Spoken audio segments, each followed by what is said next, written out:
الحمد لله رب العالمين والصلاة والسلام على سيد الأنبياء والمرسلين وعلى آله وصحبه أجمعين أما بعد قال النبي صلى الله عليه وسلم في دعائه اللهم بارك لنا في رجب وشعبان وبلغنا رمضان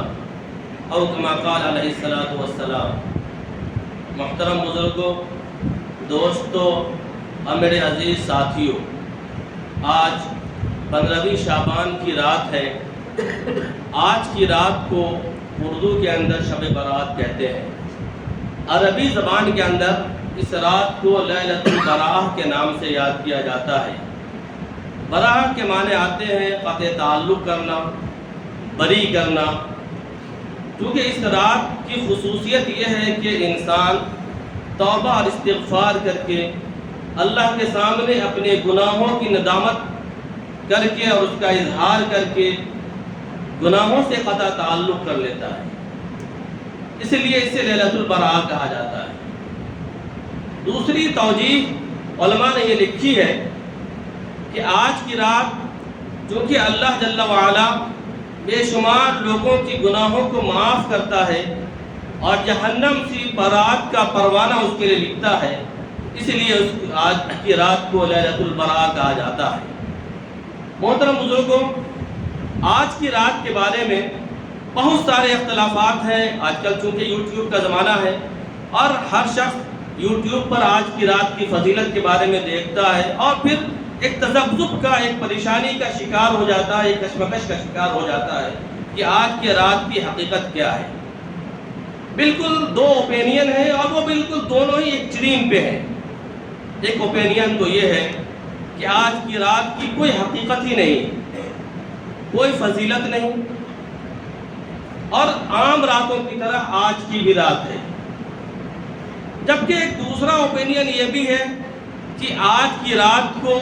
لیلۃ القدر کے بعد سب سے افضل رات قرار دیا گیا ہے۔ بھائیو دوستو، یہ دونوں ہی پہلو اگر دیکھا جائے تو افراط اور تفریط کا ایکسٹریم کا شکار ہے۔ جبکہ ہمیں امت وسط بنایا گیا ہے، معتدل امت بنایا گیا ہے، ماڈریٹ بنایا گیا ہے کہ ہمارے اوپینین کے اندر نہ کسی چیز کے بارے میں غلو ہو اور نہ کسی چیز کے بارے میں بالکل تقصیر ہو اور بالکل اس کی ہم نفی کر دیں۔ اس لیے کہ قرآن کریم نے ہماری صفت بیان کرتے ہوئے کہا ہے وَكَذَلِكَ جَعَلْنَاكُمْ أُمَّةً وَسَطًا، کہ ہم نے تمہیں امت وسط بنایا ہے، یعنی ایک ایسی امت بنایا ہے جس کے اندر کسی بھی لحاظ سے کوئی زیادتی نہیں ہے، نہ اس کے اندر ایکسٹریم ہے کہ حد سے زیادہ اور نہ ہی انتہائی کمی ہے کہ حد سے زیادہ کم ہو، بلکہ اعتدال تمہاری مثال ہے، تمہاری پہچان ہے۔ اسی لیے ہمیں بھی اس رات کے بارے میں معتدل رہنا چاہیے، معتدل اوپینین رکھنا چاہیے۔ جو دو حدیث ہم نے پڑھی، رسول اکرم صلی اللہ علیہ وسلم سے یہ حدیث منقول ہے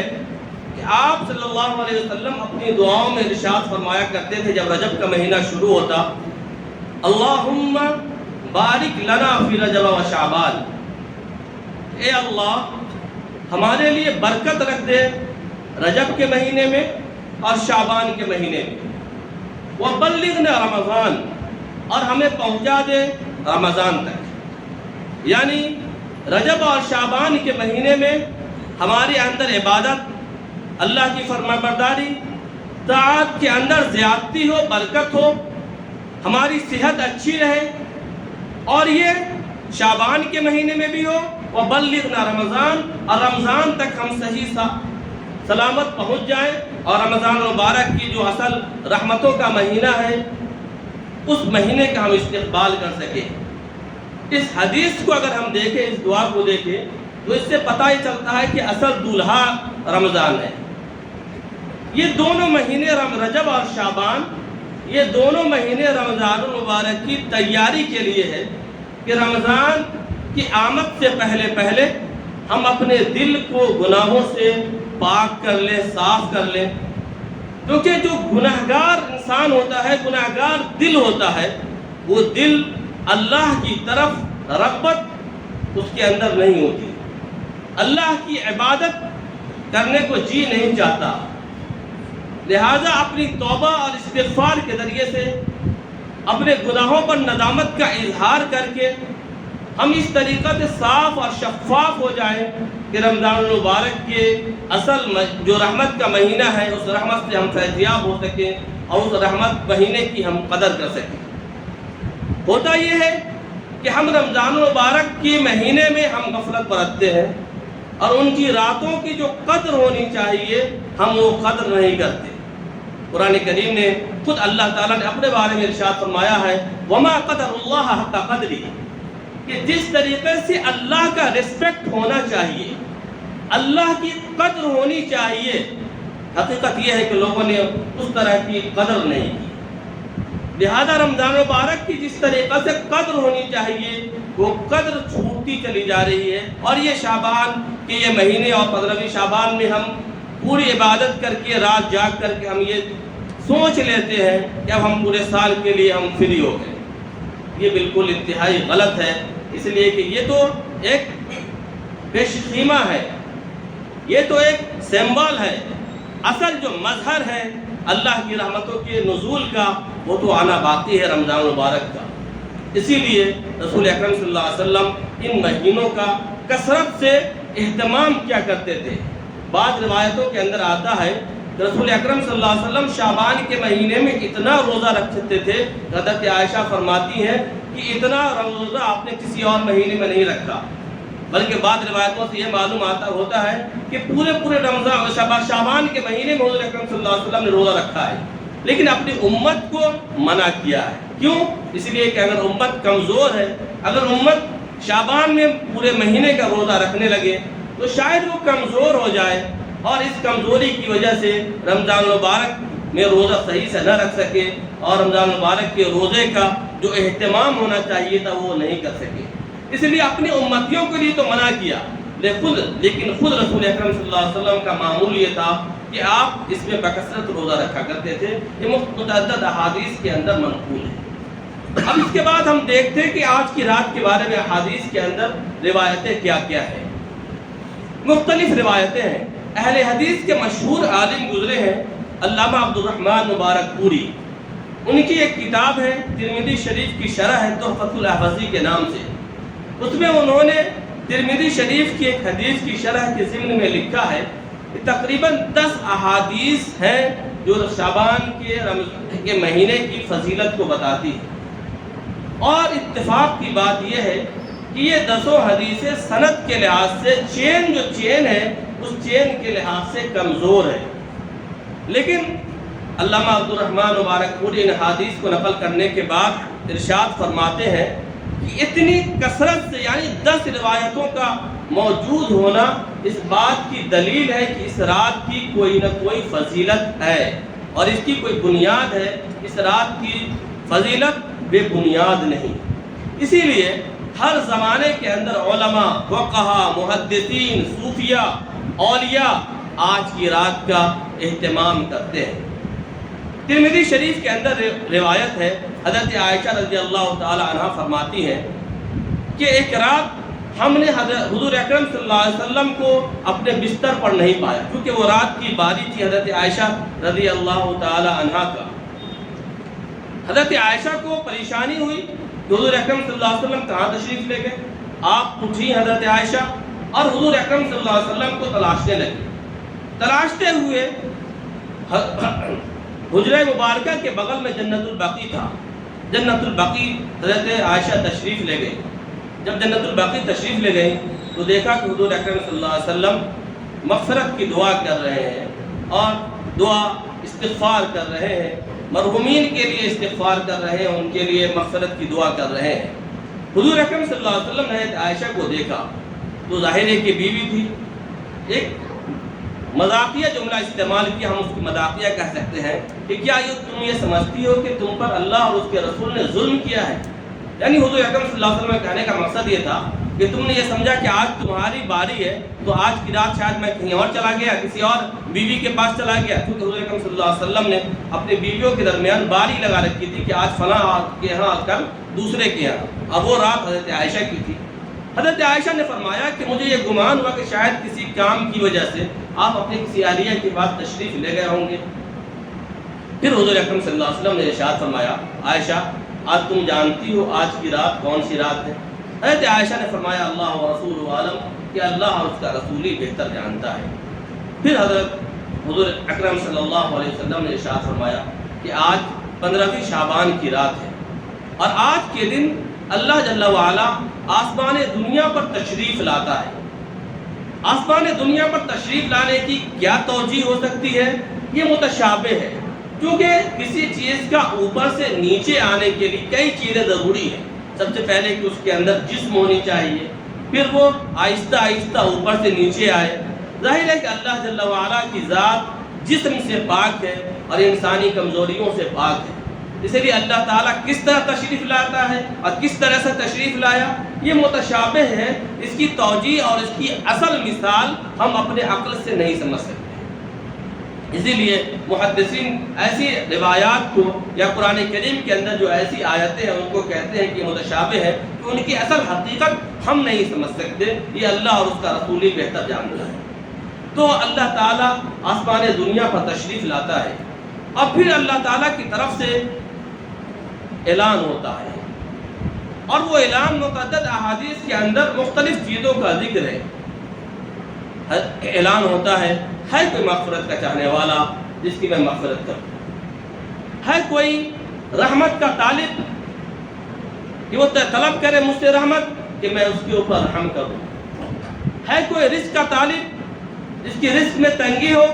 کہ میں اسے رزق دوں، ہے کوئی کسی آزمائش کا شکار، مبتلن بھی کا لفظ حدیث کے اندر آتا ہے، یعنی کسی بھی چیز کے اندر مبتلا ہو، چاہے وہ بیماریوں کے اندر مبتلا ہو، چاہے وہ کسی پریشانیوں کے اندر مبتلا ہو، چاہے وہ کسی الجھن کا شکار ہو، چاہے وہ کسی بھی چیز کے اندر مبتلا ہے، فَوَعَافِهِ، تو میں اس سے نجات دوں اور میں اس کو نجات دوں اور اس سے میں عافیت کا معاملہ فرماؤں۔ اسی طریقے سے متعدد روایات کے اندر یہ حدیث مذکور ہے۔ حضور اکرم صلی اللہ علیہ وسلم فرماتے ہیں کہ اللہ تعالیٰ آج کی رات میں بنو کلب کے بکریوں کے بالوں سے زیادہ گناہوں کو معاف کرتا ہے۔ بنو کلب یہ عرب کا ایک مشہور قبیلہ تھا، اور وہ قبیلہ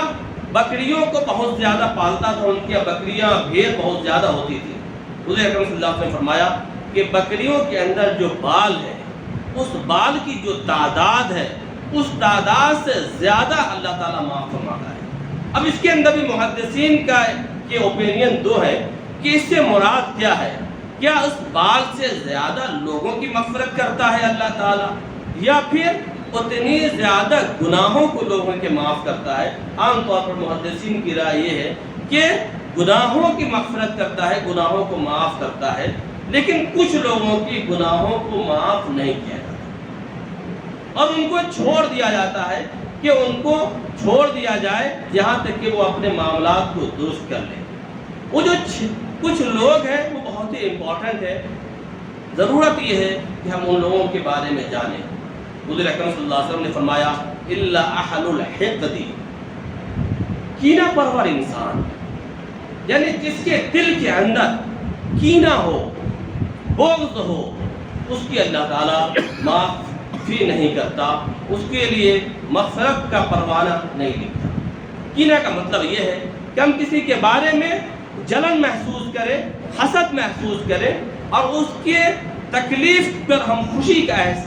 احساس کریں، ہمارے دل کے اندر خوشی محسوس ہو، ہم اس کے آزار کے پے در پے ہوں، اور ہم اس گھات میں لگے ہوئے ہوں کہ ہمیں کب موقع ملے تو ہم اس کو تکلیف پہنچائیں۔ ظاہر ہے کہ اگر بے سبب ہم کسی کے پیچھے پڑیں اور اس کے تکلیف دینے کی کا ہم انتظار کریں اور موقع کی تلاش میں رہیں، حضور اکرم صلی اللہ علیہ وسلم فرماتے ہیں کہ ایسے شخص کو ہم خود کی معافی نہیں ہوتی۔ بھائیوں، آج کل کینہ، بغض یہ ایک ایسی وبا ہے اور یہ ایک ایسا مرض ہے جو ہر انسان کے اندر پایا جاتا ہے۔ اس لیے دعا کرنی چاہیے اللہ تعالیٰ سے کہ اس کینہ کے اس مرض سے اللہ تعالیٰ ہمیں شفا عطا فرمائے، اور اس کینہ کے جو اسباب ہے اس اسباب کو ختم کرنے کی ضرورت ہے۔ اس لیے کہ ہم توبہ اور استغفار تو کر لیتے ہیں، لیکن اس کے ختم کرنے کے جو اسباب ہیں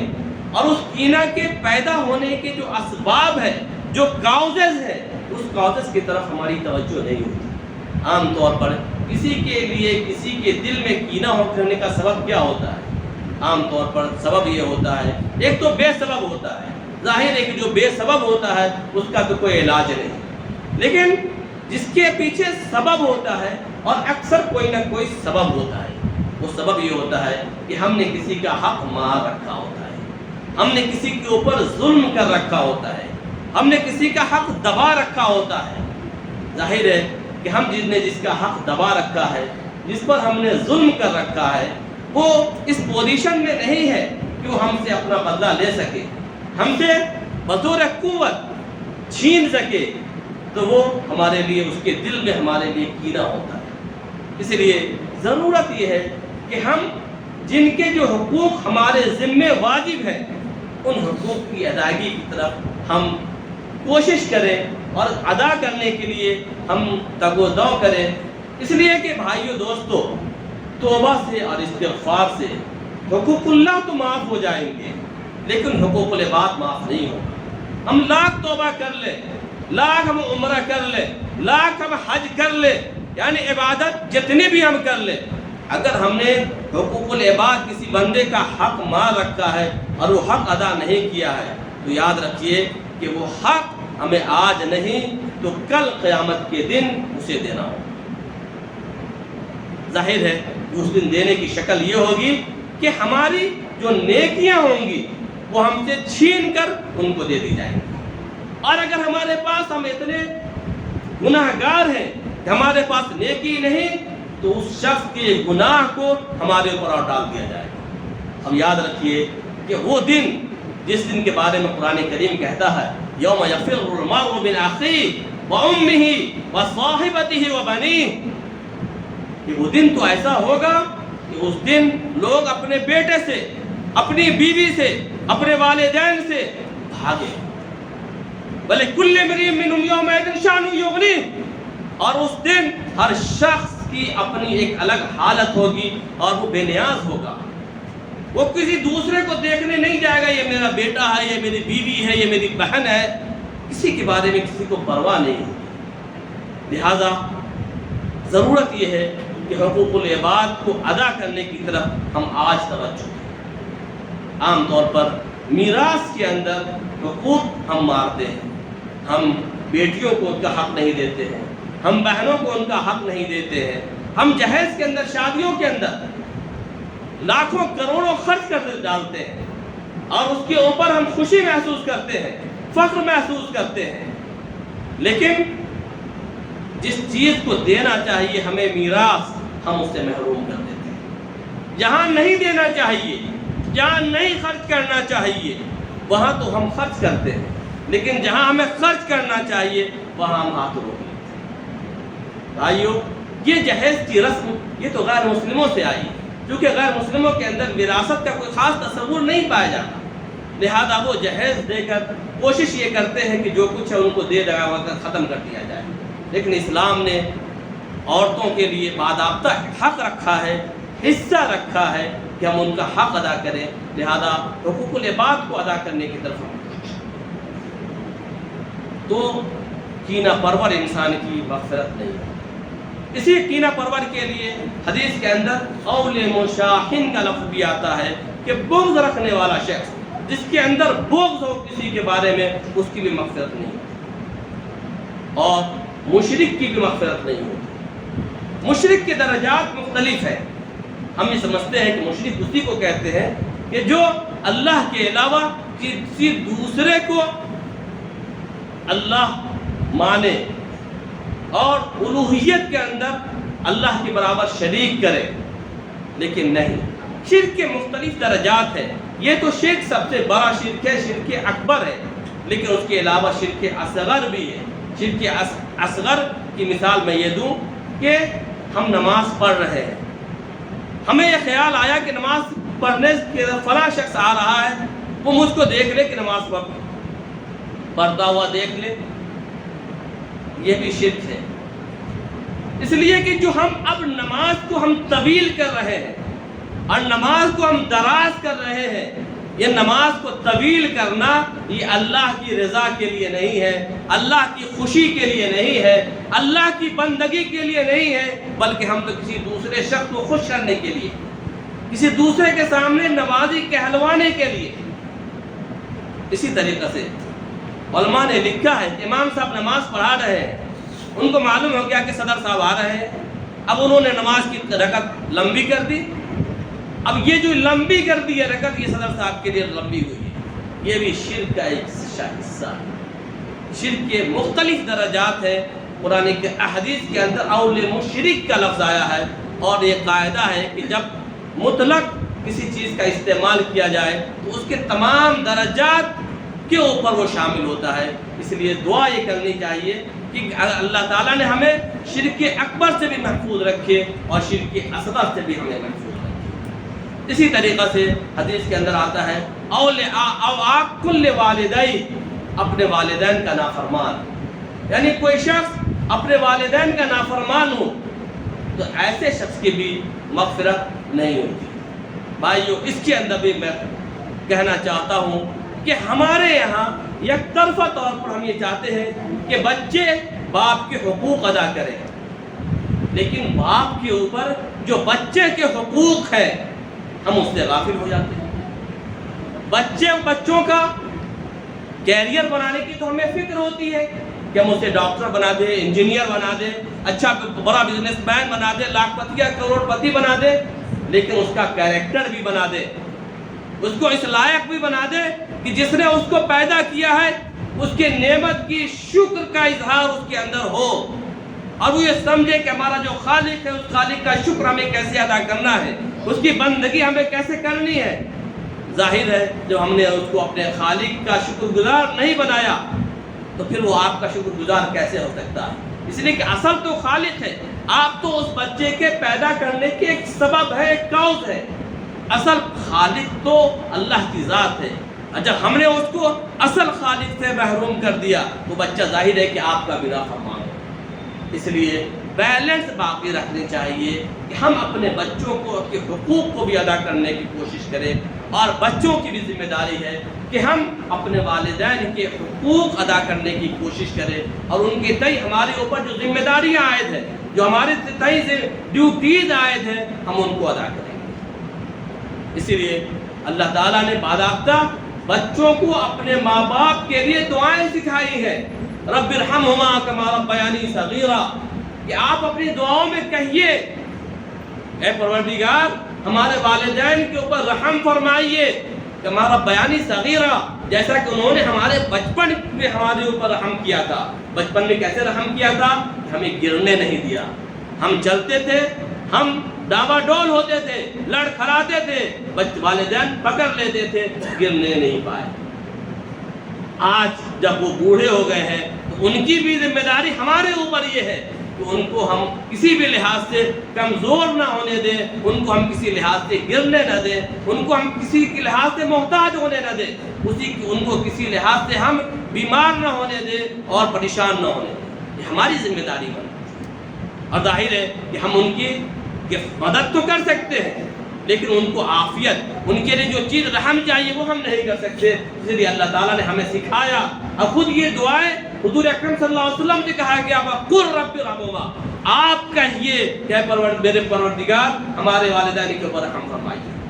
ظاہر ہے حضور اکرم صلی اللہ علیہ وسلم کو یہ حکم دیا گیا اپنے والدین کے بارے میں یہ دعا کرنے کے لیے، ہمارے اوپر بدرجہ اولا یہ حکم عائد ہوتا ہے کہ ہم اپنی ہر نماز کے اندر، ہر اٹھتے بیٹھتے وقت دعائیں کریں اپنے والدین کے لیے، چاہے وہ زندہ ہو چاہے وفات پا چکے ہو، کہ رب ارحمہما کما ربیانی صغیرا، اے اللہ ان دونوں پر رحم فرمائیے جیسا کہ انہوں نے بچوں میں رحم فرمایا۔ اسی طریقے سے دوسری دعا خود اللہ تعالیٰ نے سکھائی، ربنا اغفر لی ولوالدی وللمؤمنین یوم یقوم الحساب، اے اللہ ہماری مغفرت فرما دیجئے، ہمارے والدین کی مغفرت فرما دیجئے، وللمؤمنین اور مومنوں کی مغفرت فرما دیجئے یوم یقوم الحساب، جس دن حساب آئے۔ یہ سب وہ دعائیں ہیں جو اللہ تعالیٰ نے ہمیں سکھایا ہے، کیونکہ اللہ کو معلوم ہے کہ ہم جاہل ہیں، ہمیں معلوم نہیں کہ ہم اپنے والدین کے حقوق کو کس طرح سے ادا کریں، ہم اپنے والدین کی دعائیں کس طرح سے کریں، لہذا اللہ تعالیٰ نے خود رسول اکرم صلی اللہ علیہ وسلم کو حکم دے کر آپ کی زبان رسالت سے یہ کہلوایا، یہ دعا مانگیے، لہذا جب آپ مانگیں گے تو آپ کی امت بدرجہ اولا ہے۔ ہمارے لیے ضروری ہے کہ ہم اپنے بچوں کو یہ دعائیں سکھائیں، کہ ہمارے بچے ہمارے مرنے کے بعد یہ دعائیں ہمارے لیے کریں۔ افسوس یہ ہے کہ ہم نے اپنے بچوں کو اس طرح کی تعلیم ہی نہیں دی کہ ہمارے لیے کیا دعا کرنی ہے، اور پھر ہم اس سے یہ امید لگائے بیٹھے ہیں کہ ہاں یہ ہمارے لیے بہت کچھ کرے۔ تو حدیث کے اندر آتا ہے کہ اپنے والدین کا نافرمان اس کی بخشش نہیں ہے۔ اس کے علاوہ حدیث کے اندر آتا ہے مسبل لازارئی، کہ جو اپنے کپڑے کو اپنے ٹخنے سے نیچے لٹکانے والا ہو، اسبال ازار کرنے والا ہو، اس کی بھی مغفرت نہیں۔ اسبال ازار کی دو صورت ہوتی ہے، ایک تو یہ ہوتی ہے کہ ہم نے تہبند باندھا اور وہ تہبند باندھنے کے بعد وہ آٹومیٹک نیچے گر گیا ہمارے لاشعوری میں۔ ظاہر ہے کہ لاشعوری کا کوئی عمل یہ قابل مواخذہ نہیں ہے، لیکن ہم نیچے تہبند باندھیں کہ ٹخنے سے نیچے وہ جائے تو ظاہر ہے کہ یہ غرور کی نشانی ہے۔ آپ نے دیکھا ہوگا پرانے بادشاہوں کے فلموں کے اندر اور مسلم بادشاہوں کے اندر کہ ان کے کپڑے اتنے لمبے ہوتے تھے کہ پیچھے سے دو دو چار چار اشخاص اٹھاتے تھے۔ یہ لوگ اس کے اندر شامل ہیں کہ وہ اپنے کپڑوں کو اتنا نیچے رکھتے ہیں کہ وہ ٹخنا تو دور کی بات ہے، ٹخنے سے بھی آگے کئی فٹ ان کی دامن لٹکتے رہتے ہیں۔ حدیث کے اندر کہا گیا ایسے شخص کی بھی مغفرت نہیں۔ تو یہ مختلف لوگ ہیں جن کے بارے میں حضور اکرم صلی اللہ علیہ وسلم نے فرمایا ایسے لوگوں کی مغفرت نہیں۔ ایک اور شخص کے بارے میں تذکرہ کیا گیا، اوقات و رحیم، جو رشتہ کو کاٹنے والا ہو، جو قطع تعلق کرنے والا ہو، ایسے شخص کی بھی مغفرت نہیں۔ رشتہ کاٹنا، کسی تعلقات کو کاٹنا دو لوگوں سے ہو سکتا ہے۔ ایک تو وہ لوگ ہیں جن سے تعلق محرمیت کا ہے، رحم و محرم کا ہے۔ رحم و محرم کن کو کہتے ہیں؟ رحم و محرم شخص کو کہتے ہیں جو آپ سے رشتے میں اتنا قریب ہو، جن سے آپس میں شادی ممکن نہ ہو، شادی نہیں کر سکتے ہو۔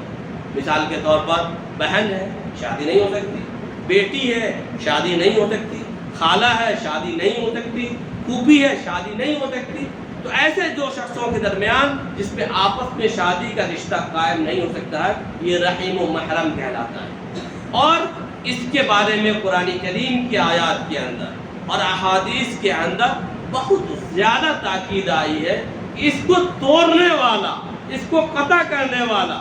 کبھی بھی جنت کے اندر نہیں جائے گا۔ حدیث کے اندر آتا ہے کہ ایسے لوگ اگر مغفرت کی بھیک مانگتے ہیں، اللہ سے مغفرت مانگتے ہیں، تو اللہ تعالیٰ فرماتے ہیں کہ ان کو ابھی چھوڑے رکھو، چھوڑ دو یہاں تک کہ وہ اپنے معاملات کی اصلاح کر لیں۔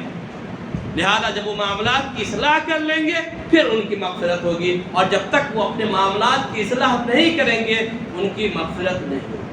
بھائیو دوستو، ہم اپنے دامن میں، ہم اپنے گریبان کے اندر جھانک کر رکھے کہ ہم نے کن کن لوگوں کے حقوق کو مار رکھا ہے اور کن کن لوگوں سے ہم قطع تعلق کر رکھے ہیں۔ اس کے علاوہ ایک وہ لوگ ہیں جن کو ہمارے رشتہ دار ہیں، دور کے رشتہ دار ہیں یا جاننے والے ہیں، ایک عام مسلمان ہیں، ان سے بھی قطع تعلق جائز نہیں ہے۔ اور حدیث میں آتا ہے کہ اگر کسی سے بہت زیادہ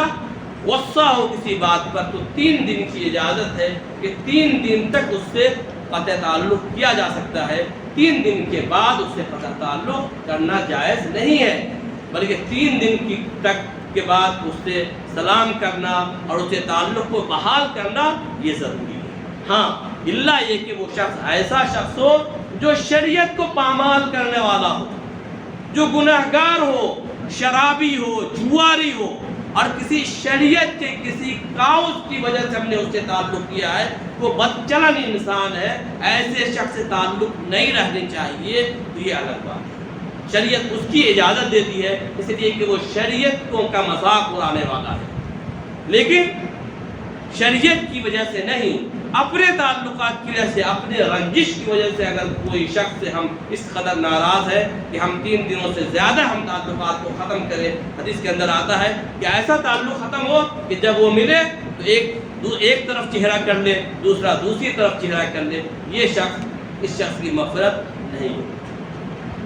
بھائیو دوستو، ہمارے یہاں اس سلسلے میں بھی اعتدال نہیں ہے۔ اگر ہم کسی سے تعلق رکھتے ہیں، دوستی رکھتے ہیں، تو وہ بھی ایکسٹریم پر رکھتے ہیں، اور کسی کے دشمن ہو جاتے ہیں، کسی سے اختلاف ہو جاتا ہے تو وہ بھی ایکسٹریم پر چلا جاتا ہے، اور اس کے جان کے اور اس کے مال کے پیچھے۔ حضور اکرم صلی اللہ علیہ وسلم کی ایک حدیث ہے، امام ترمذی نے ترمذی شریف کے اندر نقل کیا ہے، وَحْبِبْ حَبِيبَكَ هَوْنًا مَّا عَسَىٰ أَن يَكُونَ بَغِيضَكَ يَوْمًا مَّا وَبَغِضْ بَغِيضَكَ هَوْنًا مَّا عَسَىٰ أَن يَكُونَ حَبِيبَكَ يَوْمًا مَّا۔ کسی شخص سے محبت ہو تو محبت ایک اعتدال کے ساتھ کرو، عَسَىٰ أَن يَكُونَ بَغِيضَكَ يَوْمًا مَّا، اس لیے کہ ممکن ہے کہ کل کو کسی دن وہ تمہارا دشمن بن جائے۔ وَبَغِضْ بَغِيضَكَ هَوْنًا مَّا، اور اگر کسی سے تکلیف ہو تو اس کے اندر بھی ایک اعتدال ہونی چاہیے، اس لیے کہ عَسَىٰ أَن يَكُونَ حَبِيبَكَ هَوْنًا مَّا، اس لیے کہ ہو سکتا ہے کل کو وہ تمہارا دوست ہو جائے، اور جب دوست ہو جائے گا تو اب وہ پیچھے جو آپ نے ان کے ساتھ زیادتیاں کی ہیں، پیچھے جو آپ نے ان کا حق مارا ہے، ان کے اوپر ظلم کیا ہے، اب شرمندگی ہوگی کہ ہم نے ان کے ساتھ غلط کیا۔ لہذا اعتدال ہونا چاہیے ہر چیز کے اندر، اور اسلام ہمیں یہی تعلیم دیتا ہے، بلکہ اسلام کی تعلیم اس سے بڑھ کر ہے۔ حضور اکرم صلی اللہ علیہ وسلم کی حدیث ہے، سل من قطعک واعف عمن ظلمک وآت من حرمک، کہ تم اس شخص سے تعلقات کو قائم کرو جو تم سے تعلقات کو توڑے، سل من قطعک، کہ جو تم سے تعلقات کو توڑے تم اس سے تعلقات کو جوڑو۔ ایک حدیث کے اندر حضور اکرم صلی اللہ علیہ وسلم نے فرمایا، لیس الواصل بالمکافی، کہ واصل اس شخص کو نہیں کہتے ہیں جو مکافات کرنے والا ہو، یعنی ایک شخص آپ سے تعلق کو اچھا رکھنا چاہ رہا ہے، آپ بھی ان سے اچھا تعلق رکھیں، اس کو واصل، اس کو تعلق اچھا رکھنے والا نہیں کہتے ہیں، اس لیے کہ وہ تو معاملات کو کا برابر کرنے والا ہے، وہ آپ کس سے اچھا تعلق رکھ رہا ہے، آپ بھی مکافات کے اندر، بدلے کے اندر اس سے اچھا تعلق رکھ رہے ہیں۔ حدیث کہتا ہے لیس الواصل، ایسا شخص واصل نہیں ہے، بلکہ واصل کون ہے؟ صل من قطعک، جو تم سے رشتہ توڑے تم اس سے رشتہ جوڑو، واعف عمن ظلمک، اور تم اس شخص کو معاف کر دو جو تم پر ظلم کرے، وآت من حرمک، اور تم اس شخص کو دو جو تم کو نہ دے۔ یہ بہت ہی اعلیٰ درجے کی چیز ہے کہ جو تم کو نہیں دے رہا ہے، جو تمہارا حق نہیں دے رہا ہے، جو جس کے تم حق میں ہو، جو تمہیں ملنا چاہیے، اس سے تم کو محروم کر رہا ہے، لیکن تمہارا ایک مومن ہونے کی حیثیت سے، ایک مسلمان ہونے کی حیثیت سے، ایک امت محمدیہ کے شخص کو ہونے کی حیثیت سے تمہاری ذمہ داری یہ بنتا ہے کہ تم اسے دو جو تمہیں محروم کرے۔ یہ ہے وہ شخص۔ اسی لیے بھائیو دوستو، کوشش یہ کرنی چاہیے کہ ہمارے اندر وہ صفات پیدا ہو جو رسول اکرم صلی اللہ علیہ وسلم اور رسول اکرم صلی اللہ علیہ وسلم کہ اصحاب کرام خود آپس میں کرتے تھے اور ہم سے چاہتے تھے۔ رسول اکرم صلی اللہ علیہ وسلم کہ ہم نام لیوا تو ہے، لیکن رسول اکرم صلی اللہ علیہ وسلم کی سنت کے اوپر، آپ کی زندگی کے اوپر آپ کو آئیڈیل بنانے کے ہم روادار نہیں ہیں۔ حضور اکرم صلی اللہ علیہ وسلم کی ایک حدیث ہے، آپ صلی اللہ علیہ وسلم نے ارشاد فرمایا، انہو من یعش منکم بعدی فسیرا اختلافا کثیرا فعلیکم بسنتی وسنت الخلفاء الراشدین المہدیین عضوا علیہا بالنواجذ، اور کما قال علیہ الصلوۃ والسلام، کہ تم میں سے جو شخص زندہ رہے گا میرے بعد وہ دیکھے گا لوگوں کے اندر بہت سارے اختلافات کئی طرح کے ہو سکتے ہیں۔ ایک اختلافات کی شکل جھگڑے بھی ہو سکتے ہیں، اور دوسرے اختلافات کی شکل اوپینین کا بھی اختلاف ہو سکتا ہے۔ کہ ہماری رائے کچھ ہے، آپ کی رائے کچھ ہے، اور اس کے اندر اعتدال کی راہ کو چھوڑ کر کے ایکسٹریم پر چلے گئے۔ حضور اکرم صلی اللہ علیہ وسلم فرماتے ہیں کہ ایسی صورت کے اندر علیکم بسنتی، تمہارے اوپر ضروری ہے کہ تم میری سنت کا خیال رکھو، وسنت الخلفاء الراشدین المہدیین، اور میرے بعد میری خلفاء راشدین کی جو سنت ہے اس سنت کے اوپر عامل ہو، اس کی سنت پر عمل کرو، عضوا علیہا بالنواجذ، دار سے اسے پکڑ لو۔ آپ کسی چیز کو مضبوطی سے دانت سے پکڑتے ہیں تو کیا کرتے ہیں؟ دار سے، جو چوک جسے ہم بولتے ہیں، اس سے پکڑتے ہیں۔ حضور اکرم صلی اللہ علیہ وسلم نے فرمایا کہ میری سنت کو اور میرے خلفائے راشدین کی سنت کو دار سے پکڑ لو، وہ تمہیں چھوٹنے نہ پائے۔ یہ زندگی ہے رسول اکرم صلی اللہ علیہ وسلم کا، جن کے بارے میں قرآن کریم نے کہا وَلَكُمْ فِي رَسُولِ اللَّهِ أُسْوَةٌ حَسَنَةٌ، کہ تمہارے لیے بہترین نمونہ آئیڈیا رسول اللہ کی زندگی کے اندر ہے، لہذا تمہارے اندر رسول اللہ کی زندگی کو اوصاف آنے چاہیے۔ رسول اکرم صلی اللہ علیہ وسلم نے مختلف احادیث کے اندر وہ صفات بتا دی کہ تمہیں کیسی زندگی گزارنی ہے۔ بھائیو اور دوستو، شب برات ہے، آج ہم اللہ تعالیٰ سے توبہ کریں، استغفار کریں، اور یہ وعدہ کریں کہ رسول اکرم صلی اللہ علیہ وسلم کی جو چاہت ہے، آپ کی جو مرضی ہے، آپ کو کی جو سنت ہے، اس سنت کے اوپر ہم زندگی گزاریں۔ آج کی رات میں کرنا کیا ہے، یہ بھی بہت اہم سوال ہے۔ بھائیو دوستو، میں نے جو حدیث پڑھی علیکم بسنتی، رسول اللہ کی سنت پر عمل کی تھی، اب آپ دیکھیے کہ شب برات سے متعلق رسول اکرم صلی اللہ علیہ وسلم کی سنتیں کیا کیا ہیں۔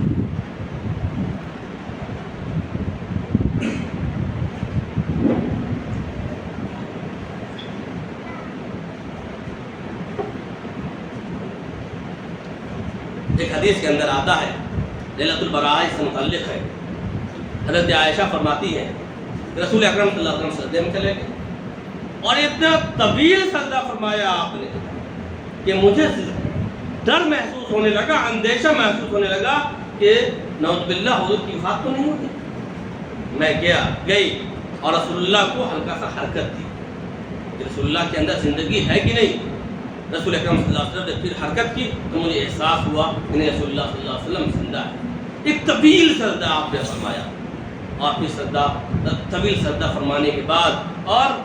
لمبی نماز پڑھنے کے بعد حضور اکرم صلی اللہ علیہ وسلم تشریف لائے، اور پھر آپ نے ارشاد فرمایا کہ آج کی رات بہت ہی اہم رات ہے، اور آج کی رات اللہ تعالیٰ بے پناہ لوگوں کی مغفرت فرماتا ہے۔ اس حدیث سے یہ معلوم ہوا کہ آج کی رات نماز کے اندر گزارنی چاہیے، جتنی لمبی قرات ہو، لمبا سجدہ ہو، لمبا رکوع ہو، اس طریقہ سے عبادت کرنی چاہیے، قرآن کریم کی تلاوت کرنی چاہیے، توبہ اور استغفار کرنا چاہیے۔ توبہ اور استغفار انسان کے گناہوں کو ختم کر دیتا ہے۔ ایک حدیث کے اندر حضور اکرم صلی اللہ علیہ وسلم کا ارشاد ہے التائب من الذنب کمن لا ذنب لہ، کہ گناہوں سے توبہ کرنے والا ایسا ہی ہے جیسا کہ اس نے کوئی گناہ ہی نہ کیا، یعنی جیسا انسان ماں کی پیٹ سے پیدا ہوتا ہے تو وہ بالکل معصوم ہوتا ہے، کوئی گناہ نہیں ہوتا۔ اسی طریقے سے حضور اکرم صلی اللہ علیہ وسلم نے فرمایا کہ توبہ کرنے والے کی مثال ایسی ہی ہے کہ من لا ذنب لہ، جیسا کہ اس کے پاس کوئی گناہ ہی نہیں۔ لہذا توبہ کرنی چاہیے، لیکن توبہ کیسی کرنی چاہیے، یہ بڑا اہم سوال ہے۔ قرآن کریم نے فرمایا یا ایھا الذین آمنوا توبوا توبۃ نصوحا، اے ایمان والو توبہ کرو، توبۃ نصوح کرو۔ کہ جس طریقہ سے توبۃ نصوح ہے وہ تو ایسی توبہ کرو۔ ایسی کون سی توبہ ہے؟ محدثین نے لکھا ہے کہ ایسی توبہ ہے کہ ہم یہ اللہ تعالیٰ سے وعدہ کریں کہ اللہ تعالیٰ جو گناہ ہم نے کیا ہے وہ گناہ ہم نے نادانی میں کیا ہے، وہ گناہ ہم نے شیطان کے بہکاوے میں کیا ہے، وہ گناہ ہم نے نفسانی خواہشات کی بنا پر کیا ہے، ہم اس توبہ پر نادم ہیں، ہم اس توبہ پہ شرمندہ ہیں۔ ہم آپ سے آج وعدہ کرتے ہیں کہ آج کے بعد یہ گناہ دوبارہ نہیں کریں گے۔ یہ عزم مصمم ہونی چاہیے۔ اگر یہ عزم مصمم نہیں ہے تو یہ توبہ توبۃ نصوح نہیں ہے، اور ایسی توبہ تو قابل قبول نہیں ہے۔ توبہ ایسی ہونی چاہیے کہ ہم وعدہ کریں کہ آج کے بعد سے یہ گناہ دوبارہ نہیں کریں گے، اور اگر پھر دوبارہ ہو جائے پھر دوبارہ ہم یہ وعدہ کریں اللہ سے کہ آج ہم یہ توبہ کرتے ہیں تو اب ہم دوبارہ نہیں کریں گے، لیکن شیطان تو ہمارے ساتھ لگا ہوا ہے، پھر اگر وہ ہو جائے پھر ہم آگے جتنی مرتبہ ہو جائے ہم گناہ کرتے رہے، توبہ کرتے رہے، لیکن ہر مرتبہ دل کے اندر یہ کیفیت ہونی چاہیے کہ اللہ تعالیٰ یہ گناہ ہم نے جو ابھی یہ گناہ کیا ہے دوبارہ ہم نہیں کریں گے۔ جب تک یہ کیفیت دل کی نہیں ہوگی، شرمندگی نہیں ہوگی، وہ توبہ قابل قبول نہیں ہے۔ اسی لیے قرآن کریم نے جہاں توبہ کا ذکر کیا ہے وہاں ایک بڑی اہم چیز اشارہ کیا ہے، وَلَمْ يُصِرُّوا عَلَىٰ مَا فَعَلُوا، کہ جو کچھ انہوں نے گناہ کیا ہے اس کے اوپر اصرار نہ ہو، اس کے اوپر یہ ارادہ نہ ہو کہ ابھی تو ہم مانگ لیتے ہیں اللہ تعالیٰ سے اللہ توبہ، پھر دوبارہ تو ہم کر ہی لیں گے۔ یہ گناہ، یہ توبہ اگر اس طریقہ سے یہ توبہ ہے تو یہ پھر ایک طرح سے فن ہے اور ایک طرح سے ایک ایکٹنگ ہے جو ہم کر رہے ہیں، لیکن ایسی توبہ کا کوئی اثر نہیں۔ تو توبہ یہ ایسی ہونی چاہیے بھائیو دوستوں کہ اللہ تعالیٰ سے ہم مانگے اور مغفرت کی بھیک مانگے اور یہ وعدہ کرے کہ ہم یہ نہیں کریں، اور دوسرے استغفار کریں، استغفار کی کثرت ہونی چاہیے۔ رسول اکرم صلی اللہ علیہ وسلم خود اپنی زندگی اپنے بارے میں ارشاد فرماتے ہیں کہ میں ایک ایک دن میں 70 مرتبہ سے زیادہ مغفرت کی بھیک مانگتا ہوں اللہ سے۔ ایک حدیث کے اندر آتا ہے کہ عائشہ نے حضور اکرم صلی اللہ علیہ وسلم نے فرمایا کہ آپ اتنی لمبی نماز پڑھتے ہیں کہ آپ کے پیر سوج جاتے ہیں، اس پر ورم آ جاتا ہے، حالانکہ قرآن کریم نے تو آپ کے بارے میں کہہ رکھا ہے قد غفر اللہ من ذنبک، کہ اللہ نے تو آپ کے گناہوں کو، آپ کی لغزشوں کو، آپ کے خطاؤں کو معاف کر رکھا ہے، پھر آپ کو اتنی لمبی نماز پڑھنے کی اور استغفار کرنے کی ضرورت کیا ہے؟ حضور اکرم صلی اللہ علیہ وسلم نے جملہ ارشاد فرمایا، کیا جملہ ہے؟ افلا اکون عبدا شکورا، کہ کیا میں شکر گزار بندہ نہ بنوں؟ یعنی اللہ نے میرے اوپر یہ احسان کیا ہے کہ میرے گناہوں کو معاف کر دیا ہے، تو اللہ کا تو میں بندہ ہوں۔ اب اللہ کا ہمارے اوپر فرض یہ ہے کہ ہم عبادت کر کے، لمبی نماز پڑھ کر کے، توبہ کر کے، استغفار کر کے اللہ کا شکر ادا کریں، اللہ کی اس عبادت کا، اس مغفرت کی قدر کریں۔ بھائیو دوستو، جب رسول اکرم صلی اللہ علیہ وسلم جن کے بارے میں قرآن کریم نے باضابطہ کہا لقد غفر اللہ من ذنبک، کہ آپ کے تمام گناہوں کو ما تقدم وما تأخر، جو آنے والا ہے جو پچھلا ہے سب معاف، اس کے باوجود حضور اکرم صلی اللہ علیہ وسلم کی کیفیت یہ تھی، اور حضور اکرم صلی اللہ علیہ وسلم نے فرمایا فلا اکون عبدا شکورا، تو ہماری کیا حالت ہونی چاہیے؟ اس لیے بھائیو دوستو، توبہ اور استغفار کی کثرت ہونی چاہیے، قرآن کریم کی تلاوت ہونی چاہیے۔ قرآن کریم، معاف کیجیے گا، قرآن کریم کی تلاوت پہ بھی ہم سستی کرتے ہیں، برتتے ہیں، اس لیے کہ قرآن کریم کے پڑھنے کا جو طریقہ ہونا چاہیے ہم وہ طریقہ نہیں اپناتے۔ قرآن کریم تو کہتا ہے وَرَتِّلِ الْقُرْآنَ تَرْتِيلًا، حضور اکرم صلی اللہ علیہ وسلم سے کہتا ہے لا تحرک بِهِ لِسَانَكَ لِتَعْجَلَ بِهِ، کہ قرآن کو جلدی جلدی مت پڑھیے، اپنی زبان کو زیادہ حرکت مت دیجیے۔ آگے کہتا ہے وَرَتِّلِ الْقُرْآنَ تَرْتِيلًا، کہ قرآن کو صاف صاف ٹھہر ٹھہر کر پڑھیے۔ لیکن ہماری کیا صورت ہوتی ہے کہ ہم کس طرح قرآن کو پڑھتے ہیں؟ ہماری صورت یہ ہوتی ہے کہ ہمیں یہ انداز ہوتا ہے کہ ہمیں آج 1 پارہ 2 پارہ 3 پارہ پڑھنا ہے، اور دوستوں کے اندر یہ کہنا ہے کہ آج ہم نے تو 1 پارہ پڑھ لیا، رمضان میں ہم نے 4 ختم کر لیے، رمضان میں ہم نے 5 ختم کر لیے، لیکن قرآن کریم کا حق ہم نے کیا ادا کیا؟ قرآن کریم کے 1 پارے کو ہم نے کتنی دیر میں پڑھی؟ قرآن کریم کے ایک ایک لفظ کے حق کو ہم کس نے ادا کیا؟ کچھ بھی ہم نے نہیں کیا۔ تو ظاہر ہے کہ جب ہم قرآن کریم کو ایسا پڑھیں گے کہ اس کے الفاظ کی ادائیگی ہم صحیح طور پر نہیں کریں گے، ظاہر ہے اس کا ترجمہ بگڑے گا، اس کا مطلب بگڑے گا، اور جب اس کا مطلب بگڑے گا تو ہمیں ثواب کو پوجا، ہم گناہ کے مستحق ہوں گے اور قرآن کریم کی بد دعا کے مستحق ہوں گے، کہ قرآن کریم جو اللہ کا کلام ہے، اور جس کے بارے میں کہا جاتا ہے کلام الملوک ملوک الکلام، کہ بادشاہوں کا کلام کلاموں کا بادشاہ ہوتا ہے، تو کلاموں کے بادشاہ کی ہم تلاوت کر رہے ہیں، لیکن حالت کیا ہے ہماری؟ جس طرح سے زبان پڑھائے ہم پڑھتی ہے۔ انگریزی بولنے کے وقت ہماری حالت تو یہ ہوتی ہے کہ ہم پروناؤنس امریکن کر رہے ہیں کہ نہیں، برٹش کر رہے ہیں کہ نہیں، لیکن قرآن کے بارے میں ہم نے کبھی سوچا کہ ہم قرآن کریم کو اس طرح پڑھ رہے ہیں کہ نہیں جس طرح عرب پڑھتے ہیں، جس طرح قرہ پڑھتے ہیں؟ نہیں۔ اور نہ ہم نے کوشش کی اس کے لیے۔ بھائیو دوستو، یہ ہماری طرف سے تغافل ہے اور سستی ہے، اس کو ہمیں دور کرنی چاہیے۔ اب کوشش یہ کرنی چاہیے کہ قرآن کریم کو صحیح طور پر اس کے تلفظ کی ادائیگی کے ساتھ پڑھیں۔ اس لیے کہ آپ جانتے ہیں کہ قرآن کریم کو اگر صحیح تلفظ سے ہم نے نہیں پڑھا تو ایک لفظ کے اندر کہاں سے کہاں سر چلا جائے گا۔ مثال کے طور پر علیم کا لفظ ہے، اگر اس کو ہم نے عین سے پڑھا تو یہ اللہ کی صفت ہے، اس کے معنی آتے ہیں جاننے والا، کہ اللہ علیم و خبیر ہے۔ اور اگر اسی کو ہم نے حمزہ سے پڑھ دیا علیم تو اس کے معنی آتے ہیں دردناک، تکلیف دہ، جو جہنم کی صفت ہے۔ تو ہم نے علیم کو علیم بنا دیا اور ہمیں احساس تک نہیں رہا۔ بھائیو دوستو، اور یہی غلطی ہم تراویح کے اندر بھی کرتے ہیں۔ معاف کیجئے گا کہ تراویح کے اندر بھی ہماری خواہش کیا ہوتی ہے کہ بس ایک ختم ہو جانی چاہیے، لیکن قاری صاحب پڑھ کس طرح سے رہے ہیں؟ قاری صاحب نے قرآن کریم کے حق کو ادا کیا کہ نہیں؟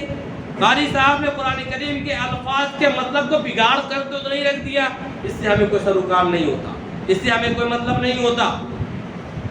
قاری صاحب کو قرآن ختم کرنا ہے، انہوں نے شروع کیا اور ختم کر دیا، اور ہم نے پیچھے تھکاوٹ بھی محسوس کی اور سنا بھی، لیکن یقین رکھیے ایسا نہ ہو کہ قیامت کے دن ہمیں کفے افسوس مننا پڑے، اس کا تو کوئی ثواب ہی نہیں ملا۔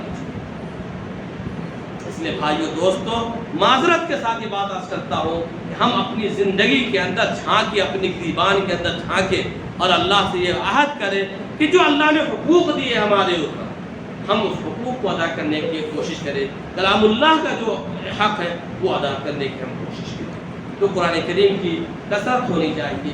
ایک حدیث کے اندر آتا ہے، حضرت عائشہ فرماتی ہے، جو ترمذی شریف کی روایت ہے، جو ہم نے آپ کے سامنے پیش کی، رسول اکرم صلی اللہ علیہ وسلم قبرستان گئے۔ پورے ذخیرہ احادیث کے اندر صرف ایک روایت کے اندر آتا ہے کہ حضور اکرم صلی اللہ علیہ وسلم قبرستان تشریف لے گئے۔ لہذا زندگی میں کبھی بھی ایک دن اگر قبرستان تشریف لے گئے، چلے گئے، تو آپ نے سنت کے اوپر عمل کر لیا۔ لیکن ہم نے نادانی میں قبرستان میں جا کر کے دعا کرنے کو، مغفرت کی دعا کرنے کو ضروری اپنے لیے سمجھ لیا ہے۔ اور آپ راستوں میں چلے جائیے، ہمارے نوجوان بچے بائک کی ریس لگاتے ہوئے قبرستان جاتے ہوئے، قبرستان سے آتے ہوئے آپ کو ملیں گے۔ بھائی دوستو، رسول اللہ کی سنت نہیں ہے۔ رسول اللہ تو ایک رات گئے تھے، اور وہ بھی ایسے گئے تھے کہ رسول اللہ کے بغل میں امی عائشہ لیٹی ہوئی تھی، اور امی عائشہ کو پتہ تک نہیں چل سکا کہ رسول اللہ کہیں تشریف لے گئے ہیں، اور رسول اللہ جا چکے تھے۔ جب امی عائشہ کو پتہ نہیں ہے تو دوسرے صحابہ کرام کہاں تشریف لے گئے ہوں گے؟ کسی صحابہ کرام کے بارے میں احادیث کے اندر نہیں ملتا، وہ قبرستان کے اندر تشریف لے گئے ہوں گے۔ لہٰذا کبھی بھی تشریف لے گئے، اس لیے کہ ہمیں ثواب بھیجنا ہے نا، اور ثواب بھیجنے کے لیے جب سے آپ قبرستان میں جا کر کے ثواب بھیج سکتے ہیں، اپنے گھروں میں رہ کر کے ثواب بھیج سکتے ہیں، مسجد میں رہ کر کے ثواب بھیج سکتے ہیں، رات کے اٹھ کر کے تہجد میں پڑھ کر کے ہم ثواب بھیج سکتے ہیں۔ اس لیے کہ ثواب بھیجنے کے لیے قبرستان جانا ضروری تو نہیں، قبرستان جانا سنت ہے، کبھی کبھار جانا چاہیے۔ اس لیے حضور اکرم صلی اللہ علیہ وسلم فرماتے ہیں، کنت نہیتکم عن زیارۃ القبور الا فزوروها فانها تذکر الموت۔ میں نے تم کو پہلے منع کیا تھا کہ قبرستان مت جایا کرو، ایک واقعہ کی وجہ سے، کیونکہ پہلے قبرستان جا کر کے لوگ خرافات بہت زیادہ کیا کرتے تھے، تو رسول اکرم صلی اللہ علیہ وسلم نے منع کر دیا تھا قبرستان جانے سے۔ اسی حدیث کے اندر اسی کی طرف اشارہ ہے کہ حضور نے فرمایا، کنت نہیتکم عن زیارۃ القبور، کہ قبور کی زیارت سے میں نے تمہیں منع کر دیا تھا، الا فزوروها، سنو اب جایا کرو۔ کیوں جایا کرو؟ حضور اکرم صلی اللہ علیہ وسلم نے فرمایا، فانها تذکر الموت، قبرستان میں جانے کے بعد موت کی یاد تازہ ہوتی ہے۔ کہ قبرستان ہم جاتے ہیں تو ہمارے دل میں یہ احساس ہونا چاہیے کہ یہ ہم سے پہلے جا چکے ہیں، اگلا نمبر ہمارا ہے۔ اسی لیے جو دعا پڑھتے ہیں، جو سلام کرتے ہیں، وہ سلام کیا سکھائے گئے؟ یہ السلام علیکم یا اہل القبور انتم لنا سلف ونحن لکم تبع انا انشاءاللہ بکم لاحقون۔ قبرستان میں جانے کی کا جو سلام ہے وہ یہی تو سلام ہے جو احادیث میں سکھایا گیا ہے ہمیں کہ السلام علیکم یا اہل القبور، اے قبر والوں تم پر اللہ کی سلامتی نازل ہو، انتم لنا سلف تم ہم سے پہلے جانے والے ہو، وَنَحْنُ لَكُمْ تَبَعٌ اور ہم تمہارے بعد آنے والے ہیں، وَإِنَّا إِنْ شَاءَ اللَّهُ بِكُمْ لاحقون اور اللہ نے چاہا تو ہم تم سے ملنے والے ہیں۔ یعنی اگلا نمبر ہمارا ہے کہ ہمارے دل کے اندر یہ کیفیت ہونی چاہیے۔ لیکن بھائیو دوستو، معذرت کے ساتھ یہاں بھی میں عرض کرتا چلوں کہ قبرستان جانے کے بعد ہماری دل کی کیفیت کیا ہوتی ہے؟ ہم آپس کے اندر ایک دوسرے کے اوپر گفتگو کے اندر لگے رہتے ہیں، ہنسی مذاق کر رہے ہوتے ہیں قبرستان میں جانے کے بعد۔ حالانکہ اگر ہم ذرا سا احساس کریں کہ اللہ تعالیٰ یہ قبر کی اگر یہ زمین کو پھاڑ دے اور مردوں کی کیفیت ہمارے سامنے آ جائے تو یقین مانیے اس قبرستان میں رہنا ہمارا مشکل ہو جائے، اس لیے کہ نہ جانے کس کے ساتھ کیا حالات ہوں، اور ہم اس کے قبر کے اوپر اس پر جا کر کے ہنسی مذاق کرتے ہیں، باتیں کرتے ہیں، دنیاوی باتیں کرتے ہیں۔ ہمیں تو اس لیے اجازت دی گئی ہے فَإِنَّهَا تُذَكِّرُ الْمَوْتَ کہ جانے کے بعد ہمیں موت کی یاد تازہ ہونی چاہیے کہ ہم آگے آنے والے ہیں۔ اس لیے قبرستان کبھی کبھی گاہے بگاہے جاتے رہنا چاہیے، اور جانے کے آداب بھی فقہاء کرام نے مستقل لکھ رکھے ہیں کہ جانے کے آداب کیا ہونے چاہیے۔ تو مرحومین کے لیے دعائیں کرنی چاہیے۔ ایک حدیث کے اندر حضور اکرم صلی اللہ علیہ وسلم ارشاد فرماتے ہیں اذا مات الانسان انقطع عنه عمله الا من ثلاثه من صدقة جاریہ او علم ينتفع به او ولد صالح يدعو له او كما قال علیہ الصلوۃ والسلام۔ جب انسان مر جاتا ہے تو اس کے اعمال ختم ہو جاتے ہیں، وہ کوئی اعمال نہیں کر سکتا الا من ثلاث، لیکن تین چیزیں ہیں جو اس کو مرنے کے بعد بھی پہنچتا رہتا ہے۔ کیا کیا؟ من صدقۃ جاریہ، کوئی صدقہ جاریہ ہو۔ صدقہ جاریہ کیا مطلب؟ آپ نے کسی کو قرآن پڑھا دیا، یا کوئی بچہ ہے، اس بچے کے اندر یہ استعداد نہیں ہے، مالی پوزیشن یہ نہیں ہے کہ وہ کچھ پڑھ سکے، کچھ کر سکے، ہم نے اس کے مالی طور پر تعاون کیا کہ وہ پڑھ لے، اس کا خرچ ہم نے برداشت کر لیا، اس کو ہم نے ایڈمیشن کرا دیا، مدرسے میں ایڈمیشن کرا دیا، جو کچھ پڑھ لے، پھر وہ پڑھ رہا ہے، یہ بھی اس میں صدقہ جاریہ کے اندر ہے۔ کہیں ہم دیکھ رہے ہیں پانی کی کمی ہے، ہم نے وہاں بورل کرا دیا، پانی کرا دی کا انتظام کر دیا، یہ بھی صدقہ جاریہ ہے۔ مسجد میں ہم نے پیسے لگا دیے، کچھ بھی ایسا کام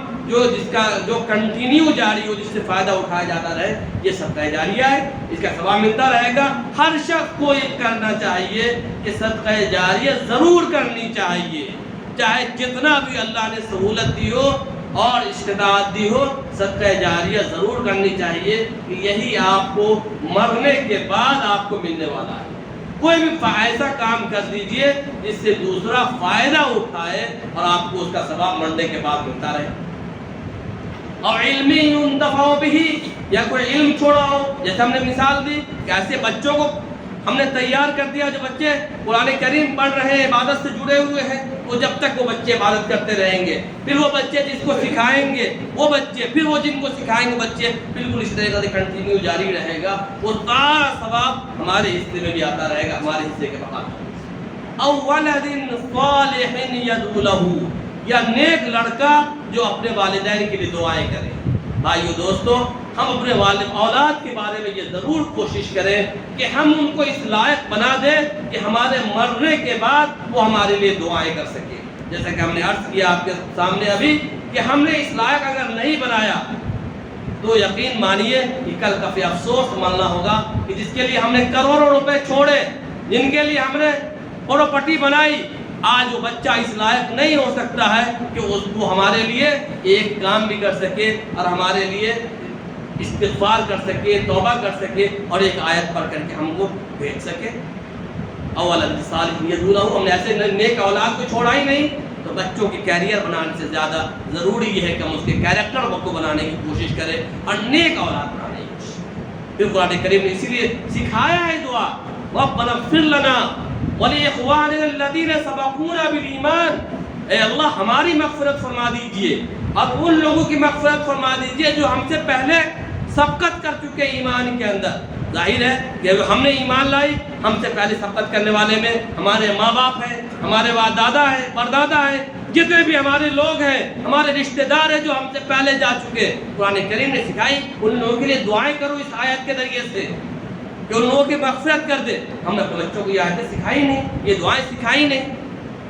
تو اس طریقے سے دعائیں حضور اکرم صلی اللہ علیہ وسلم نے بتائی۔ بھائیو دوستو، کوشش یہ کیجیے کہ ہم استغفار کی کثرت کریں، توبہ کریں، عبادات کریں، نماز پڑھیں۔ نماز کے اندر صلاۃ التوبہ پڑھنی چاہیے۔ صلاۃ التوبہ پڑھنے سے اللہ تعالیٰ سے اپنے گناہوں کی مغفرت کرنی چاہیے۔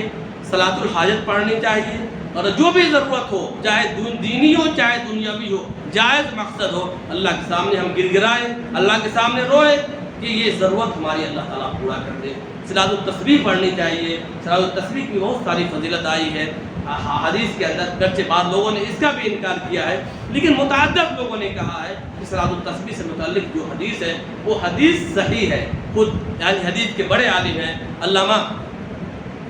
شمس الحق عالم آبادی، ان کی ایک کتاب حدیث کی شرح ہے عون المعبود ابو داؤد کی شرح، اس میں انہوں نے لکھا ہے کہ صلاۃ التسبیح سے متعلق مختلف لوگوں نے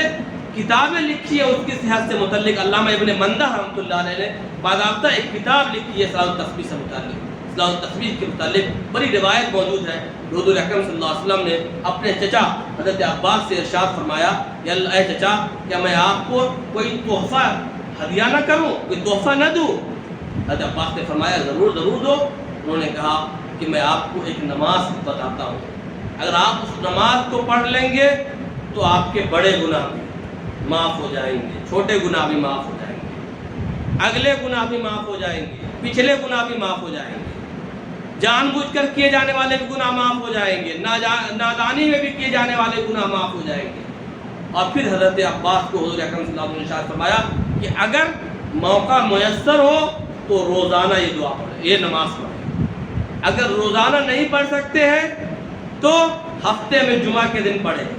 اگر جمعہ کے اندر ممکن نہ ہو تو مہینے میں ایک دن پڑھے، اور اگر مہینے کے اندر نہ ہو سکے تو سال میں ایک مرتبہ پڑھے، اور سال میں بھی اگر نہ ہو سکے تو زندگی میں ایک مرتبہ پڑھے، لیکن پڑھے ضرور۔ اور وہ نماز کیا ہے؟ نماز آسان ہے کہ ہم سورہ فاتحہ پڑھنا ہے، اور سورہ فاتحہ پڑھنے کے بعد کوئی سورہ پڑھنی ہے، اس کے بعد تیسرا کلمہ سبحان اللہ والحمد للہ ولا الہ الا اللہ واللہ اکبر 15 مرتبہ پڑھنی ہے۔ قیام کے اندر 10 مرتبہ، رکوع کے اندر 10 مرتبہ، رکوع سے اٹھنے کے بعد 10 مرتبہ، سجدے میں جانے کے بعد پھر 10 مرتبہ، سجدے سے اٹھنے کے بعد جو ہم بیٹھتے ہیں جلسے میں، پھر دوبارہ سجدے کے اندر 10 مرتبہ، پھر دوبارہ سجدے سے اٹھ کر کے بیٹھے 10 مرتبہ۔ اس طریقے سے 4 رکعت میں کرتی ہیں، ایک رکعت میں 75 مرتبہ کرتی ہیں، 75، یعنی 4 رکعت میں 300 مرتبہ ہونی چاہیے۔ احادیث کے اندر میں نے جیسا کہ عرض کیا آپ کے سامنے، متعدد احادیث اس کے بارے میں ہے، بلکہ اس کی صحت کے بارے میں بعض لوگوں نے بعد تک کتابیں لکھ رکھی ہیں۔ تو صلاۃ التسبیح کا بھی ہمیں اہتمام کرنا چاہیے، اور اپنے استغفار کی اور جو بھی ہو سکے ہمیں عبادت کرنی چاہیے۔ لیکن یہ بات ضرور یاد رکھیے گا کہ یہ شب برات یہ پیش خیمہ ہے، یہ اصل مقصود نہیں، اصل مقصود رمضان المبارک ہے، اور ہمیں آج سے تیاری کرنی چاہیے، بلکہ آج کی دعاؤں میں یہ دعا کرنی چاہیے کہ اللہ تعالیٰ جو رمضان المبارک ہم پر سایہ فگن ہونے والا ہے، اے اللہ اس کے اندر ہمیں صحت مند رکھ، اسے ہمیں عافیت کے ساتھ رکھ، اور اس کا جو حق ادا ہو سکے، جو حق ہو سکے وہ حق کو ادا کرنے والا ہمیں بنا دے۔ قرآن کریم کا جو حق رمضان سے تعلق سے اس حق کو ادا کرنے والا بنا دے، رمضان اور جو بھی چیزیں عبادت ہو رمضان المبارک میں اس کا حق ادا کرنے والا بنا دے، اور اپنی شرف قبولیت سے آپ نواز دے۔ وآخر دعوانا الحمدللہ رب العالمین۔ آئیے دعا کر لیجیے۔ الحمدللہ رب العالمین، والصلاة والسلام على سید الانبیاء والمرسلین وعلى آلہ وصحبہ اجمعین۔ ربنا ظلمنا انفسنا وإن لم تغفر لنا وترحمنا لنكونن من الخاسرین۔ ربنا فاغفر لنا ذنوبنا وكفر عنا سیئاتنا وتوفنا مع الأبرار۔ ربنا اغفر لنا ولإخواننا الذين سبقونا بالإيمان ولا تجعل في قلوبنا غلا للذين آمنوا ربنا إنك رؤوف رحيم ربنا اصرف عنا عذاب جهنم إن عذابها كان غراما إنها ساءت مستقرا ومقاما اللهم إنا نسألك العفو والعافية اللهم إنا نسألك العفو والعافية اللهم إنا نسألك العفو والعافية في الدنيا والآخرة اللهم إنا نسألك العفو والعافية في ديني ودنياي وأهلي ومالي اللهم استر عوراتي وآمن روعاتي اللهم استر عوراتي وآمن روعاتي اللهم استر عوراتي وآمن روعاتي اللهم إنا نسألك من الخير كله عاجله وآجله وما علمت منه وما لم أعلم وأعوذ بك من الشر كله عاجله وآجله وما علمت منه وما لم أعلم یا الہ العالمین ہم گناہگار ہیں یا اللہ ہم سیاہکار ہیں یا اللہ ہم بدکار ہیں یا اللہ نہ جانے جانتے ہوئے بھی اور نہ جانتے ہوئے بھی شعوری طور پر بھی غیر شعوری طور پر بھی نہ جانے ہم نے کتنی گناہیں کی ہیں آپ کی نافرمانیاں کی ہیں یا اللہ ان گناہوں کو معاف کر دیجیے یا اللہ آپ اپنے محبوب صلی اللہ علیہ وسلم کے صدقہ ذوالفضل میں ہماری گناہوں کو معاف فرما دیجیے یا اللہ ہم آپ سے وعدہ کرتے ہیں کہ اللہ جو گناہ ہم نے کیا ہے یا اللہ ہم اسے نہیں کریں گے پروردگار ہم آپ سے عزم مصمم کرتے ہیں کہ ہم وہ گناہ نہیں کریں گے یا اللہ آپ اپنی بخشش عطا فرمائیے یا اللہ آپ اپنی رحمت عطا فرمائیے یا اللہ ہمارے تمام گناہوں کو ہمارے کبیرہ گناہوں کو بھی یا اللہ صغیرہ گناہوں کو بھی بڑے گناہوں کو بھی یا اللہ چھوٹے گناہوں کو بھی یا اللہ ان گناہوں کو جن کو ہم جانتے ہیں ان کو بھی یا اللہ ان کو جن کو ہم نہیں جانتے ہیں ان کو بھی یا اللہ ان کو معاف فرما دیجیے یا اللہ ان گناہوں کو نیکیوں میں بدل دیجیے یا اللہ ان گناہوں کو نیکیوں میں بدل دیجیے یا اللہ جو ہمارے رشتہ دار یا اللہ جو ہمارے والدین یا اللہ جو ہمارے مسلم بھائی یا اللہ جو ہم سے پہلے جا چکے ہیں یا اللہ ان کی مغفرت فرما دیجیے یا اللہ ان کی بال بال مغفرت فرما دیجیے یا اللہ ان کی قبروں پر اپنی رحمت کا نزول فرمائیے یا اللہ ان کے خطاؤں کو یا اللہ ان کے چھوٹے خطاؤں کو بھی یا اللہ ان کے بڑے خطاؤں کو بھی یا اللہ جو انہوں نے جان بوجھ کر کیا ان کو بھی یا اللہ جو انہوں نے ناجانے میں کیا ان کو بھی یا اللہ معاف کر دیجیے یا اللہ آج آپ بنو کلب کی بکریوں سے کے بالوں سے زیادہ آپ مغفرت کریں گے یا اللہ ہم تمام لوگوں کی بھی یا اللہ جو لوگ وفات پا چکے ان کی بھی ہم میں سے جو لوگ زندہ ہیں ان کی بھی یا اللہ مغفرت فرما دیجیے یا اللہ رحمت عطا فرمائیے یا اللہ آج آپ رحمت کی رات ہے یا اللہ آج آپ کا رحمت کا نزول کا وقت ہے یا اللہ مسلمانوں کے اوپر رحمت کا نزول فرمائیے یا اللہ زندوں پر بھی رحمت فرمائیے یا اللہ مردوں پر بھی رحمت فرمائیے یا اللہ ان مظلوم مسلمانوں پر یا اللہ جو دنیا میں جن کے اوپر جہاں کہیں بھی ظلم ہو رہا ہے یا اللہ ان مسلمانوں کی مدد فرمائیے یا اللہ ان کے لیے مدد کے لیے اللہ غیب سے یا اللہ انتظام فرما دیجیے یا اللہ رمضان المبارک کا مہینہ آنے والا ہے یا اللہ رمضان المبارک کا حق ادا کرنے والا بنائیے یا اللہ رمضان المبارک کو قرآن کریم سے رشتہ ہے قرآن کریم سے نسبت ہے قرآن کریم کو صحیح طور پر پڑھنے والا بنا دیجیے قرآن کریم کے حق کو ادا کرنے والا بنا دیجیے یا اللہ ہم میں سے جو لوگ بیمار ہیں ان کو شفاء کلی عطا فرما دیجیے یا اللہ جو ہم میں سے پریشان حال ہیں ان کو عافیت عطا فرمائیے یا اللہ ہم میں سے جو لوگ جس بیماریوں کے اندر بھی جس الجھن کے شکار ہیں یا اللہ ان الجھنوں کو دور فرما دیجیے یا اللہ جو ہمارے یہاں یا اللہ جو بچیاں ہیں جو رشتے کے لیے پریشان ہیں یا اللہ ان کے رشتوں کے لیے یا اللہ غیب سے انتظام فرما دیجیے یا اللہ جو شادی شدہ جوڑے بچوں کے لیے پریشان ہیں اللہ ان کے بچوں کا غیب سے انتظام فرما دیجیے یا اللہ ان کے مقدر میں بچے لکھ دیجیے یا پروردگار ہماری ضرورتوں کو ہم سے زیادہ آپ واقف ہیں یا اللہ ہم ان تمام چیزوں کا سوال کرتے ہیں جس کا آپ سے آپ کے نبی صلی اللہ علیہ وسلم نے سوال کیا ہے یا اللہ ہم آپ سے ان تمام چیزوں سے پناہ چاہتے ہیں جس سے آپ کے نبی کریم صلی اللہ علیہ وسلم نے پناہ چاہیے ہے اللہم انا نسألک من خیر ما سألک منہ نبیک سیدنا محمد صلی اللہ تعالی علیہ وعلا آلہ وسلم ونعوذ بک من شر ما استعاذ منہ نبیک سیدنا محمد صلی اللہ تعالی علیہ وعلا آلہ وسلم وانت المستعان وعلیک البلاغ وعلیک التکلان یا حی یا قیوم برحمتک نستغیث یا حی یا قیوم برحمتک نستغیث یا حی یا قیوم برحمتک نستغیث اصلح لی شانی کلہ ولا تکلنی الی نفسی طرفۃ عین ولا تنز منی صالح ما اعطیتنی اللهم رحمتک ارجو اللهم رحمتک ارجو فلا تکلنی الی نفسی طرفۃ عین واصلح لی شانی کلہ لا الہ الا انت ولا الہ غیرک اللهم اصلح لي ديني الذي هو عصمة امري واصلح لي ديني الذي فيها هو عصمة امري واصلح لي دنياي التي فيها معاشي واصلح لي آخرتي التي فيها معادي اللهم ربنا آتنا في الدنيا حسنة وفي الآخرة حسنة وقنا عذاب النار اللهم صل وسلم على سيدنا محمد وعلى آل سيدنا محمد صلاة تنجينا بها من جميع الأحوال والآفات وتقضي لنا بها جميع الحاجات وتطهرنا بها من جميع السيئات وترفعنا بها على الدرجات وتبلغنا بها أقصى الغايات من جميع الخيرات في الحياة وبعد الممات سبحانك اللهم وبحمدك أشهد أن لا إله إلا أنت أستغفرك وأتوب إليك سبحان ربك رب العزة عما يصفون وسلام على المرسلين والحمد لله رب العالمين لا إله إلا الله